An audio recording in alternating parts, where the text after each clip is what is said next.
Assalamualaikum warahmatullahi wabarakatuh dan salam sejahtera kepada semua. Nama saya Nur Diana binti Muhammad Asri, memegang kad matrik D2019-209-1123. Saya akan menceritakan tentang kajian yang telah kami jalankan, iaitu kajian terhadap pengurusan bilik darjah di Sekolah Kebangsaan Batu Lapan Sik Kedah. Kajian ini dijalankan bagi mengenal pasti faktor-faktor berkaitan dengan pengurusan bilik darjah di sekolah rendah. Kajian ini dijalankan di Sekolah Kebangsaan Batu Lapan Sik Kedah. Secara spesifiknya, kajian ini dijalankan berdasarkan objektif kajian kami, iaitu mengkaji dengan lebih terperinci mengenai faktor-faktor dalam pengurusan bilik darjah, melihat bagaimana pelaksanaan bagi setiap faktor tersebut dan mengenal pasti cabaran atau halangan dalam pengurusan bilik darjah di Sekolah Kebangsaan Batu Lapan Sik Kedah. Kami menggunakan kaedah temu bual untuk mendapatkan data-data kajian kami. Seorang guru telah dipilih untuk ditemu bual berkaitan kajian kami. Faktor-faktor yang dikaji termasuklah pentadbiran guru dalam bilik darjah, susunan fizikal, pusat pembelajaran bilik darjah, bahan pembelajaran bilik darjah, bahan pengajaran, sumber pembelajaran dan interaksi berkesan. Dari hasil temu bual yang telah kami jalankan, kami dapati sekolah tersebut mengetahui sejauh mana amalan pengurusan bilik darjah diamalkan oleh guru-guru mata pelajaran di Sekolah Kebangsaan Batu Lapan. Kaedah yang dilengkapi mestilah digunakan kepada guru dan pelajar bagi mempertingkatkan potensi kecemerlangan sekolah pada abad ini. Assalamualaikum, nama saya Yutika binti Ramli, nombor matrik D2019-209-1125. Seterusnya, saya akan teruskan pembertangan tentang objektif kajian dan persoalan kajian. Terdapat 3 objektif kajian sepanjang melakukan projek berasaskan sekolah ini. Antara objektif kajian ini adalah yang pertama, mengenal pasti faktor pengurusan bilik darjah, yang kedua, mengenal pasti tahap pengurusan bilik darjah, dan yang ketiga adalah mengetahui sejauh mana amalan pengurusan bilik darjah yang diamalkan oleh guru mata pelajaran. Seterusnya adalah persoalan kajian. Dalam kajian ini, beberapa persoalan kajian telah dinyatakan untuk mencapai objektif yang bertepatan dengan tajuk kajian. Beberapa persoalan kajian telah dikenal pasti, iaitu yang pertama, apakah faktor-faktor yang terdapat dalam pengurusan bilik darjah, dan yang kedua, mengapakah tahap pengurusan bilik darjah penting di sekolah, dan yang ketiga adalah mengapakah tahap pengurusan bilik darjah perlu dilaksanakan di sekolah. Itu sahaja daripada saya. Terima kasih. Seterusnya, saya, Aina Tasha binti Abu Bakar, memegang nombor matriks D2019-2091739 akan menerangkan 3 faktor kajian terhadap pengurusan bilik darjah di sekolah. Antara 3 faktor yang akan saya terangkan ialah pentadbiran guru dalam bilik darjah, susunan fizikal dan pusat pembelajaran dalam bilik darjah. Yang pertama ialah pentadbiran guru dalam bilik darjah. Seperti yang kita tahu, guru merupakan pengurus dalam bilik darjah kerana guru yang bertanggungjawab merancang, melaksanakan, memimpin serta menilai para pelajar di dalam bilik darjah. Pelbagai medium dan bahan yang boleh digunakan dan juga mampu melahirkan pengurusan bilik darjah yang berkesan dan efektif. Terdapat 6 jenis rutin yang terlibat dalam pengurusan bilik darjah. Yang pertama ialah rutin kelas yang boleh dimasukkan dengan peraturan dan prosedur semasa berada di bilik darjah, yang bertujuan mewujudkan proses PNP yang berkesan. Kedua ialah rutin pentadbiran melibatkan peranan guru dalam mengurus dan mentadbir bilik darjah. Ketiga, rutin pergerakan ialah peraturan pergerakan murid di bilik darjah. Keempat, rutin pengurusan tugasan ialah persediaan, perancangan dan pengurusan guru terhadap proses pengajaran dan pembelajaran. Kelima, rutin pembelajaran guru perlu memastikan pelajar melibatkan diri secara aktif dalam PNP. Keenam, ialah rutin interaksi proses pengajaran dan pembelajaran yang berkesan menekankan aktiviti yang berpusatkan pelajar. Faktor kedua ialah susunan fizikal. Guru perlu tahu cara menyusun dan menguruskan kelas dengan baik kerana ia akan memberi kesan yang kuat ke atas tingkah laku dan pembelajaran murid mereka. Dalam menyusun fizikal pusat pembelajaran di kelas, beberapa aspek perlu diberi perhatian, antaranya ialah keselamatan, pencahayaan, memudahkan pergerakan murid dan boleh diubah sesuai dari semasa ke semasa. Bagi mengekalkan persekitaran pembelajaran yang positif dan berkesan kepada murid, guru haruslah memberikan perhatian kepada perkara-perkara berikut. Yang pertama, pelan lantas seseorang guru boleh memaksimumkan kepada ruang bilik darjah sebaik mungkin dengan mengambil kira keluasan bilik darjah, susunan fizikal atau perabot dan peralatan yang lain yang perlu disesuaikan dengan aktiviti pengajaran dan pembelajaran untuk menghasilkan pembelajaran yang bermakna dan berkesan. Kedua, kebersihan, pencahayaan dan pengudaraan. Kebersihan fizikal mempengaruhi kebersihan mental dan jiwa pelajar. Sistem pencahayaan dan pengudaraan juga mestilah diberi perhatian untuk menyediakan suasana yang selesa kepada murid yang mengikuti pembelajaran di bilik darjah. Ketiga, susunan kerusi dan meja yang diduduki murid haruslah dapat dilihat oleh guru bagi memastikan semua murid dapat dilihat dan dipantau oleh guru dengan baik. Faktor yang ketiga ialah bahan pembelajaran. Antara ruang pembelajaran yang perlu diwujudkan oleh guru dalam bilik darjah ialah pusat pembelajaran. Pusat pembelajaran merupakan ruang yang dilengkapi dengan bahan dan peralatan yang bersesuaian dengan aktiviti pembelajaran. Pusat pembelajaran yang disediakan perlulah lengkap dan kondusif agar dapat merangsang dan memperkayakan pembelajaran murid. Murid berpeluang untuk belajar secara kendiri sama ada berstruktur atau bebas. Tujuan utama untuk mewujudkan pusat pembelajaran ini adalah untuk memudahkan para pelajar dan juga guru bagi menjalankan pembelajaran secara formal dan juga tidak formal dalam bilik darjah. Terdapat 3 jenis pusat pembelajaran. Yang pertama ialah pusat pembelajaran langsung.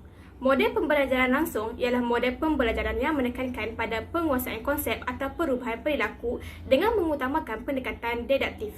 Guru berperanan sebagai penyampai informasi dan dalam hal ini, guru perlu menggunakan berbagai media yang sesuai untuk memastikan murid-murid dapat memahaminya. Kedua ialah pusat pembelajaran terbuka. Guru boleh menghantar dokumen atau media tentang pembelajaran ke aplikasi yang ada pada telefon bimbit murid-murid. Pendekatan ini memudahkan murid untuk menerima maklumat daripada guru.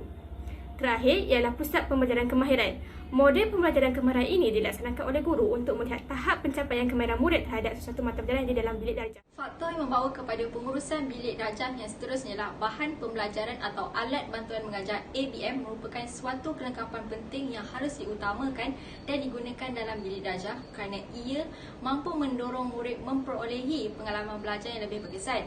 Ini juga memudahkan kefahaman murid untuk memahami isi kandungan pengajaran yang telah disampaikan oleh guru. Kepelbagaian bahan pembelajaran dapat mengekalkan minat murid untuk terus kekal memberi perhatian dan fokus sepanjang proses pengajaran dan pembelajaran sedang berlangsung. Tambahan pula, pemilihan sumber pembelajaran yang tepat dan komprehensif membantu murid dalam memahami kaedah pengajaran guru dengan cara guru mempraktikkan penggunaan pelbagai sumber pembelajaran yang telah disediakan untuk merangsang perkembangan diri murid untuk mewujudkan suasana pembelajaran yang interaktif, menyeronokkan dan dengan adanya interaksi dua hala antara guru dan murid. Hal ini akan membina murid menjadi lebih aktif dan bersemangat dengan cara guru menyoal dan menggalakkan murid untuk mengeluarkan pendapat mereka. Interaksi dalam bilik darjah menjadikan proses pembelajaran dan pembelajaran lebih efektif serta mencapai objektif yang dikehendaki oleh guru. Assalamualaikum warahmatullahi wabarakatuh dan salam sejahtera. Nama saya Muhammad Zarif Fikri bin Azman. Nombor metrik di 2019-209-209-1116. Okey, saya akan meneruskan pembentangan tentang metodologi kajian. Kaedah kajian. Bagi kaedah kajian, kami menggunakan kaedah temu bual di mana bersama seorang guru penolong kanan pentadbiran di Sekolah Kebangsaan Batu 8C Kedah untuk mengumpul dan menganalisis data kajian secara kualitatif. Untuk rujukan kepustakaan digunakan sebagai rujukan daripada internet untuk mendapatkan bahan atau maklumat lanjut dengan lebih tepat. Sebagai contoh, dalam kajian kami mencari peta sekolah dengan menggunakan Google Maps. Selain itu, rujukan kepustakaan seperti buku dan jurnal juga turut digunakan bagi menambahkan lagi maklumat yang sedia ada. Lokasi temu bual kajian dijalankan di Sekolah Kebangsaan Batu Lapan, Sik Kedah. Ini ialah peta lokasi temu bual dijalankan. Bagi kaedah atau prosedur temu bual dijalankan secara bersemuka dengan melibatkan Cikgu Muhammad Asri bin Saleh daripada Sekolah Kebangsaan Batu Lapan, Sik Kedah, dan Nordiana binti Muhammad Asri selaku wakil daripada kumpulan 5 untuk menjalankan temu bual kajian. Alat kajian yang digunakan sepanjang projek berasaskan sekolah di Sekolah Kebangsaan Batu Lapan, Sik Kedah adalah menggunakan senarai semak. Senarai semak didefinisikan sebagai medium catatan untuk mengenal pasti butiran keperluan dalam bilik darjah.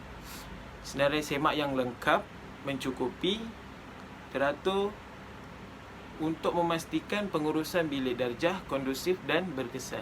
Bagi analisis kajian ataupun analisis dapatan, kami menggunakan konsep SWOT.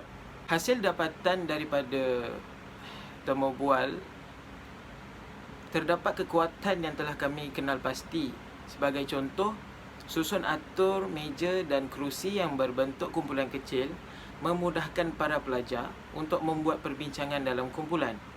Dalam masa yang sama dapat meningkatkan tumpuan serta melaksanakan aktiviti dengan lebih lancar.